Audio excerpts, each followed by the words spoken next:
Alô, galera, nesse vídeo vocês vão ficar atualizados das informações do Santos nesta terça-feira e como tem informação em véspera de jogo importante contra o Flamengo lá em Brasília e tem uma preparação especial. A direção do Santos, o departamento de futebol e a comissão técnica estão aí empenhadas em fazer com que o time sofra o menos de desgaste possível para chegar no jogo contra o Cuiabá, segunda-feira, Vila Belmiro, mais inteiro possível, em melhores condições físicas, por isso preparou um esquema especial, vocês vão ficar sabendo aqui, e vão ficar sabendo também mais detalhes sobre a reunião que vai acontecer nesta terça-feira à noite, lá no Conselho Deliberativo do Santos, reunião para analisar o pedido do presidente Andrés Rueda sobre a antecipação das cotas do Campeonato Paulista, antecipação de 30 milhões de reais. Será que ele consegue? É certo isso? A gente vai falar sobre isso também, é claro, vamos falar sobre o time que deve encarar o Flamengo. Tudo isso depois da vinheta.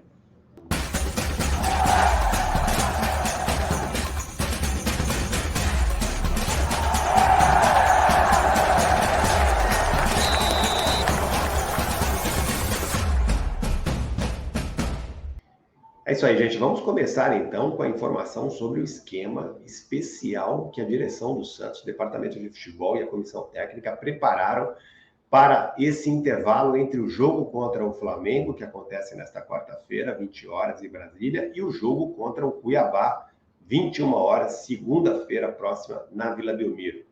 Mas antes eu peço que você deixe seu like, compartilhe o vídeo, ative o sininho das notificações e, claro, se inscreva no canal se ainda não estiver inscrito. Valeu? Rumo aos 20 mil inscritos.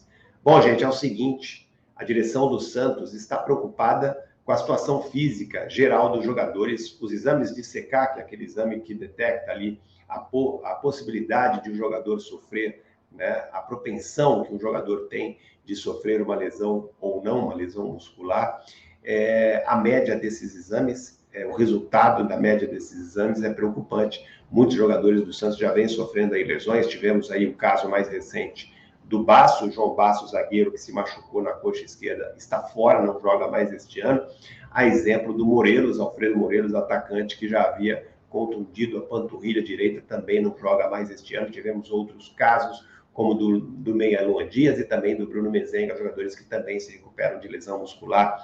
Medoça também passou aí, né, teve aí uma lesão relativamente grave, ficou alguns jogos fora da equipe. Enfim, são preocupações da direção do Santos e diante da situação do Santos, que vive aí um momento dramático na sua história, lutando contra o rebaixamento, a 8 rodadas do final do Campeonato Brasileiro. A direção do Santos, como eu já informei num vídeo lá atrás, depois da goleada que o Santos sofreu contra o Internacional, vocês lembram, eu informei aqui que houve uma série de reuniões e tomaram várias decisões para garantir que o Santos tivesse, né, as melhores condições possíveis para realizar os últimos jogos deste Campeonato Brasileiro e, assim, tentar evitar o rebaixamento. O que vai acontecer entre o jogo do Flamengo e o jogo do Curitiba de especial? Bom, os jogadores, depois do clássico contra o Corinthians no domingo, em Itaquera, se reapresentaram na segunda-feira à tarde, né? Fizeram lá um treino regenerativo, jantaram e já seguiram direto num voo comercial para Brasília, onde nesta quarta-feira o Santos enfrenta o Flamengo a partir das 20 horas. O que vai acontecer de especial? Depois do jogo contra o Flamengo, em vez de dormir em Brasília e retornar no dia seguinte num voo comercial, como seria numa situação normal, o Santos vai voltar num voo fretado, vai voltar para São Paulo num voo fretado, logo depois do jogo contra o Flamengo. Então o time joga contra o Flamengo e já segue direto para o aeroporto, pega um voo fretado e volta para São Paulo. Qual é o objetivo? Chegar aqui em Santos, né, de volta, por volta de meia-noite, meia, 1h, e aí os jogadores serão liberados, vão passar toda a quinta-feira descansando ao lado dos seus familiares e só se reapresentam ao CT, lá no CT Repelé, na sexta-feira à tarde. Portanto, terão aí um dia inteiro de descanso, quinta-feira, boa parte da sexta-feira, e só voltam a trabalhar na sexta-feira à tarde. Por quê? Por que a comissão técnica está fazendo isso? Para dar um período maior, né? Aumentar o período de descanso entre um jogo e outro, permitir que os jogadores passem um dia inteiro e metade do outro dia praticamente com seus familiares. É importante que diminua o nível de pressão, diminua o estresse, né? Isso também ajuda nas contusões dos jogadores. A direção entende isso e por isso tomou essa decisão, alugando, né, contratando esse voo fretado. Para quem não sabe, todas as despesas de viagens, tanto de hotéis e voos do Campeonato Brasileiro, é custeada pela CBF, certo? Para voos comerciais. Quando um clube quer um voo fretado, aí ela paga a diferença do valor, né, que seria gasto aí com o voo normal. Então o Santos vai bancar essa diferença para ter os jogadores mais cedo aqui em São Paulo e permitir que eles tenham aí uma quinta-feira inteira para descansar, já visando o jogo contra o Cuiabá. Aí na sexta-feira eles se reapresentam e começa a preparação para o jogo contra o Cuiabá, que é considerado pela direção do Santos um jogo até mais importante do que o jogo contra o Flamengo, porque é um jogo na Vila Belmiro e contra um adversário que o Santos tem toda a condição de vencer. E perder pontos na Vila Belmiro nesta altura do campeonato é algo que a direção do Santos não quer, especialmente contra equipes que o Santos sabe que tem condição de vencer normalmente. Agora, sobre o jogo contra o Flamengo, qual é o time provável para o jogo contra o Flamengo, gente? O time provável para o jogo contra o Flamengo é aquele time que eu já adiantei na live de ontem, né? É um time com uma formação no 3-5-2, o técnico Marcelo Fernandes deve resgatar a formação do 3-5-2, mantendo ali Joaquim como zagueiro ao lado do Messias e do Dodô voltando a fazer a função de terceiro zagueiro pelo lado esquerdo. Lembrando que o João Basso está fora, não joga mais. Nas alas, Lucas Braga e Kevson. Kevson deve voltar a ter uma oportunidade como titular. No meio de campo, Tomás Rincon, Jean Lucas e Lucas Lima. Na frente, Júlio Furque deve ser o substituto de Marcos Leonardo, que cumpre suspensão, ao lado de Soteldo, né? Júlio Furque e Soteldo. Marcos Leonardo, ele cumpre suspensão. Na verdade, ele forçou o cartão amarelo depois no jogo contra o Corinthians, porque ele está com um problema de dores no joelho, quer também aí, a direção quer que ele tenha um período maior aí para se recuperar e poder voltar 100% no jogo contra o Cuiabá. Por isso, ele já tomou o cartão amarelo contra o Corinthians para cumprir, né, essa suspensão e ficar aí, voltar zerado para o jogo contra o Cuiabá, voltar zerado para a sequência de campeonato, sem nenhum cartão, ele que estava pendurado. Aliás, falando em pendurados, o Santos tem uma lista aqui, hein, grande de jogadores pendurados para esse jogo contra o Flamengo. Vamos ver aqui, ó. O Santos tem os seus dois zagueiros, seus únicos dois zagueiros experientes do elenco, Joaquim e Messias. A outra opção é o Jair, que viajou para Brasília e vai ficar no banco de reservas. O Gabriel Inocêncio, que não vem sendo titular, mas tem ficado no banco, também está pendurado com 2 cartões amarelos.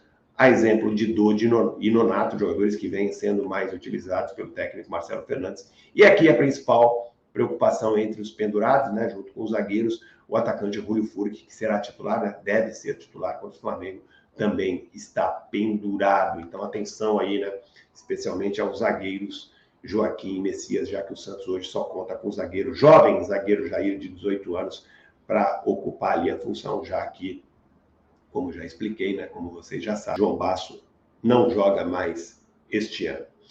Bom, gente, falando agora sobre a reunião que vai acontecer, reunião importante que vai acontecer no Conselho Deliberativo na noite desta terça-feira. Reunião em que os conselheiros vão analisar o pedido de antecipação de 30 milhões de reais feito pelo presidente Andrés Rueda, antecipação de uma cota do Campeonato Paulista de 2024. Ou seja, o presidente Andrés Rueda está querendo fazer justamente aquilo que ele combateu, né? Combateu das gestões anteriores, antecipação de receita. Tudo aquilo que ele jurou que não vai fazer, né? Ele vinha jurando aí que não faria isso e está fazendo exatamente igual o que outras gestões fizeram nos últimos anos. Ou seja, né, é uma hipocrisia sem limites que reina entre esses dirigentes do Santos. O presidente Andrés Rueda se elegeu combatendo esse tipo de atitude irresponsável, comprometendo o futuro do clube, comprometendo o trabalho da próxima gestão que vai substituí-lo a partir de janeiro. O Santos tem eleição agora em dezembro. Presidente Andrés Rueda, o senhor foi eleito com a promessa de não fazer esse tipo de loucura, de irresponsabilidade. O senhor foi eleito com a promessa de sanear o clube financeiramente. Nós estamos chegando ao final da sua gestão. O senhor já vendeu 2 jogadores, David e Ângelo, e por muito pouco não vendeu Marcos Leonardo, só não vendeu porque foi pressionado politicamente dentro do clube, porque o Santos está numa situação delicadíssima e o senhor estava vendendo 2 atacantes, 2 dos principais atacantes, vendeu o David, queria vender o Marcos Leonardo. O senhor já antecipou uma negociação de um contrato que vai vigorar de 2025, já é uma receita futura antecipada, um contrato que vai vigorar de 2025 a 2029 com a Brax, uma empresa que faz aí a intermediação de contratos publicitários. O senhor fechou esse contrato com a Brax, pegou 25 milhões antecipados. Então, o senhor tem aí a venda de 2 jogadores, o senhor teve aí a venda de 2 jogadores, mais um contrato que lhe rendeu uma antecipação de 25 milhões, e o senhor quer mais 30 milhões para pagar contas básicas, para pagar salário, presidente. Por que em vez de pegar antecipadamente esses 30 milhões, presidente, da gestão, da próxima gestão, por que em vez de pegar esse valor, o senhor não deixou de se pagar? Para quem não sabe, torcedor do Santos, recentemente, o presidente Andrés Rueda se pagou, né? Pegou 20 milhões de reais do clube, referente ao valor de empréstimo que ele fez durante o período eleitoral de 2020. Aliás, esse dinheiro que o senhor emprestou ao clube para pagar lá a dívida com o Transferban foi muito útil para o senhor ganhar a campanha, né? Pois é, agora o senhor está pegando, aliás, o senhor já pegou esse dinheiro com juros e correção monetária. Esse dinheiro o senhor poderia deixar para receber o ano que vem. Aliás, seria o certo, porque o estatuto impede que o presidente pague uma dívida para ele mesmo.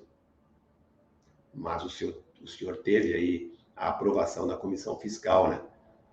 Que foi aí cúmplice desse desrespeito ao Estatuto do Santos. Por que o senhor não deixou para pegar esse dinheiro no ano que vem? Cumpriu o estatuto e fez algo moral, né? Por que o senhor, em vez de pegar os 30 milhões, não deixou para pegar esses 20 milhões depois, para receber depois? O senhor deveria ter feito isso. Agora o senhor quer comprometer o início da próxima gestão, pegando uma antecipação de 30 milhões do Campeonato Paulista de 2024. Algo que o senhor combateu durante todo o período eleitoral, aliás, durante até a sua gestão. O senhor se gabava, até poucas semanas atrás, de não ter antecipado nenhuma receita e agora quer que o Conselho aprove a antecipação desses 30 milhões.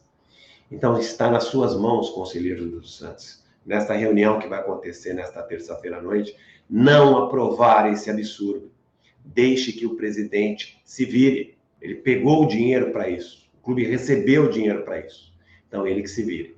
Ele que se vire agora e dê um jeito. Porque o clube não pode, né? A próxima gestão não pode ficar comprometida com mais um prejuízo. O Santos que o ano que vem não vai disputar a Copa do Brasil, o Santos que o ano que vem corre o risco de disputar a Série B, o Santos que o ano que vem vai ter aí, a próxima gestão vai ter aí uma situação muito delicada financeiramente, ao contrário do que prometeu o presidente Andrés Rueda. Então, eu espero que os conselheiros tenham juízo e votem para a não aprovação da antecipação desse dinheiro. É isso, gente. Outra informação que eu quero transmitir a vocês aqui é que os ingressos para o jogo contra o Cuiabá, segunda-feira na Vila Belmiro, já foram esgotados. Isso mesmo, 11 mil ingressos foram colocados à venda e já não há mais ingressos. A direção do Santos até enviou uma nota oficial explicando isso. A nota é essa aqui, ó. Vou ler aqui para vocês rapidamente. Os 11 mil ingressos colocados à venda para a torcida do Santos contra o Cuiabá já foram comercializados. Restam apenas poucos ingressos para setores, para pessoas deficientes, né? E pessoas com mobilidade reduzida, e pessoas também com cadeira de rodas. E para a torcida visitante. Apenas estes setores, as vendas continuam online e venda na bilheteria da Vila Belmiro, caso ainda haja ingressos. Os demais 4 mil destinados aos proprietários de cadeiras cativas e especiais e camarotes não podem ser colocados à venda, totalizando a carga de 15 mil lugares disponibilizados. O público total será a soma dos ingressos comercializados, né, os 11 mil, mais os ingressos dessas pessoas aqui com situação especial, mais o número de proprietários de cadeiras e camarote que acessarem ao estádio batendo suas carteirinhas. Então é isso aí, gente. Ingressos aí praticamente esgotados para esse jogo contra o Cuiabá. Realmente um jogo muito importante. Jogo dentro de casa, o Santos não pode perder pontos. Tem que somar o máximo de pontos possíveis, né? O Santos, que hoje é o primeiro fora da zona de rebaixamento, com 34 pontos. O Santos está em 16º lugar, brigando aí com equipes que estão não só abaixo do Santos, como Goiás e Vasco, especialmente, como equipes que estão logo acima, como Corinthians, Bahia, Cruzeiro, enfim, outras equipes que estão aí nessa luta contra o rebaixamento. Tá certo, gente?